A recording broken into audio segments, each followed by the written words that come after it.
সরকারি বরাদ্দ আসলেও সেটার হিসাব আমি দেই। গত সপ্তাহে 1,83,000 টাকা আমাকে দেওয়া হয়েছে সরকার থেকে। এটা জনগণকে দেওয়ার জন্য যতজনকে ইচ্ছা দিতে পারি। 1,83,000 টাকা বলেও দিতে পারি, 10,000 টাকা বলে দিতে পারি, এটা আমার ইচ্ছা। আপনাদের এলাকার এমপি হিসাব দেয়, সেটা বলে দিচ্ছে। হাসনাত আব্দুল্লাহর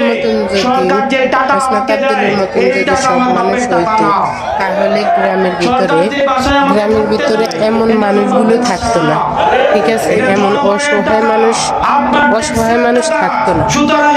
দেখেন কত অসহায় মানুষগুলো পড়ে থাকে জানেন। অথচ সরকারে অনেক কিছু সরকারের পক্ষ থেকে, কিন্তু সরকারের পক্ষ থেকে দেয় গরিব অসহায় জন্য। গরিব অসহায় মানুষ চাইলে দেয় না। ঠিক আছে, তাই হাসনাত আব্দুল্লাহর কথাগুলো সবাই শুনবেন, সবাই দেখবেন ভিডিওটা। ওর মতন কয়জন এমপি আমগো নোয়াখালী ডিস্ট্রিক্টের মধ্যে এমপি আমগো নোয়াখালী ডিস্ট্রিক্টের এমপি নোয়াখালীতে এমপি আছে। এমপি এমন করে হাসনাত আব্দুল্লাহর মতন কিছু বলবো না। তারা শুধু সরকারি সবকিছু ভোগ করবো। ঠিক আছে, ভিডিওটা সবাই দেখতে থাকে। এই যে পরিবেশগুলো, এগুলো পরিবেশ, এগুলো কোনো সরকারি চোখে পড়বো না, কারণ এই দেশের গরিব মানুষগুলো সরকারি চোখে পড়বো না। ঠিক আছে, গরিব অসহায় মানুষগুলো চোখে পড়বো না।